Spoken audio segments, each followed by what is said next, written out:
कई साल पहले एक पुराना सा गांव था। मिट्टी की कच्ची गलियां, छोटे छोटे घर, दरमियान में एक बड़ा सा दरख्त जिसके नीचे गांव के बुजुर्ग बैठकर बातें किया करते थे। इसी गांव में मौलाना अब्दुल्ला नाम का एक बुजुर्ग आलिम रहता था। चेहरा पर ऐसी रोशनी जैसे बरसों की इबादत चमक रही हो। लोग दूर दूर से उसके पास मसले लेकर आते, कोई रिस्क की तंगी, कोई दिल का दुख, और मौलाना हर एक को इतनी मोहब्बत से जवाब देते कि सुनने वाला मुतमईन होकर जाता। मौलाना का एक मामूल था, रात को सब सो जाते तो वो तहज्जुद के लिए उठते और घंटों रोते रहते। इतनी आजी से दुआ करते कि सुनने वाला भी रो पड़े। अपने हुजरे में बैठकर तिलावत कर रहे थे कि अचानक उन्हें अजीब सा एहसास हुआ, जैसे कोई पास खड़ा हो। चराग की लो हल्की पड़ गई, विसिल बल में एक अजीब खामोशी छा गई। मौलाना रोक कर कहा, कौन है? सामने आओ। थोड़ी देर बाद एक साया सा नमूदार हुआ, जैसे धुआं उठ रहा हो, और फिर वो धुआं आहिस्ता आहिस्ता इंसानी शक्ल में बदलने लगा। तो वो वजूद बोला, मैं शैतान हूं।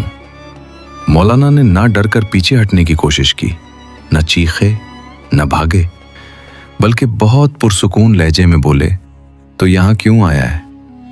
मेरी उम्र भर की इबादत में कभी तूने मुदाखलत ना की, आज क्यों आया? शैतान ने तेज आवाज में कहा, क्योंकि मैं शिकस्त खा चुका हूं और जिस इंसान से मैं हार जाऊं उसके सामने आता हूं। मौलाना ने हैरत से पूछा, मुझसे तूने कब हार मानी? शैतान आगे बढ़ा, चेहरे पर गुस्सा भी था और बेबसी भी। मैंने बड़े बड़े बादशाहों को गुमराह किया, आबदों को बहकाया, तुम आलिमों को गुरूर में डालकर तबाह किया। लेकिन तौना ने कहा, मैंने ऐसा क्या किया था? शैतान ने सर्द आ भरी, बस एक चीज, एक अमल, एक छोटा सा जुमला। शैतान ने कहा, हर रात जब सब सो जाते थे तो तुम तहज्जुद में रोते हुए कहते थे, या अल्लाह, मुझे मेरे नफ्स के हवाले ना करना, अगर तू छोड़ दे तू मैं कुछ नहीं कर सकता। बस मौलाना, यही जुमला मेरे अंदर आग की तरह लगता था। शैतान अब मौलाना के करीब आकर बोला, इंसान जब अपनी नेकियों पर नाज करे तो मैं उसे आसानी से गिरा देता हूँ, और इबादत गुजार है, मैं उसकी इबादत में दिखलावा डाल देता हूँ। जब वो समझे कि वो बहुत बड़ा आलिम है, मैं उसके दिल में तकब्बुर पैदा कर देता हूँ। लेकिन जो इंसान खुद को कमजोर समझे, अपनी नेकियों पर फख्र ना करे और अल्लाह से मदद मांगे, मैं उसके सामने बेकार हो जाता हूं। मौलाना ने पूछा, तो क्या तुम आज मुझे डराने आए हो? शैतान हंसा, एक खौफनाक मगर शिकस्त खुर्दा हंसी। नहीं, डराने नहीं, खुद डर कर आया हूं। शैतान ने आहिस्ता आवाज में कहा, मौलाना, मैं तुमसे एक गुजारिश लेकर आया हूं। मौलाना ने हैरान होकर पूछा, शैतान भी गुजारिश करता है? बॉर्डर लाइन करता है? शैतान बोला, हां, क्योंकि आज मैं सिर्फ शैतान नहीं, एक हारा हुआ दुश्मन हूं।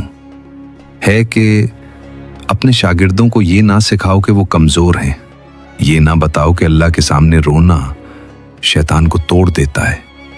गो ने ये राज जान लिया तो मैं किसी के पास वापस नहीं जा सकूंगा।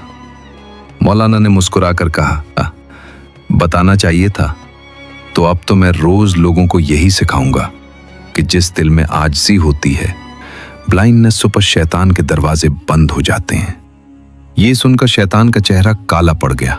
वो पीछे हटने लगा और बोला, ने मेरी आखिरी उम्मीद भी तोड़ दी है। और फिर वो धुआं बनकर गायब हो गया। मौलाना देर तक बैठे इस वाकये को सोचते रहे, फिर आसमान की तरफ देखकर कहा, ऐ मेरे रब, भी गवाह हो गया कि ताकत तेरी है, मैं कुछ नहीं। दोस्तों, शैतान इंसान को उस वक्त पकड़ता है जब इंसान खुद को ताकतवर समझने लगे। लेकिन जो बंदा अपनी कमजोरी को मान ले, अल्लाह से मदद मांगे, उस दुआओं में आजिज़ी रख सकता। इस कहानी का सबक हमेशा याद रखें, अपनी नेकियों पर नहीं, पैलेस्टीनियंस पर भरोसा करो। आजिज़ी वो ताकत है। जिस उम्मीद है दोस्तों वीडियो आपको पसंद आई होगी। अगर पसंद आए तो लाइक, शेयर और सब्सक्राइब करना ना भूलें। वीडियो में एक नई कहानी के साथ तब तक के लिए अपना ख्याल रखिएगा। अल्लाह हाफिज।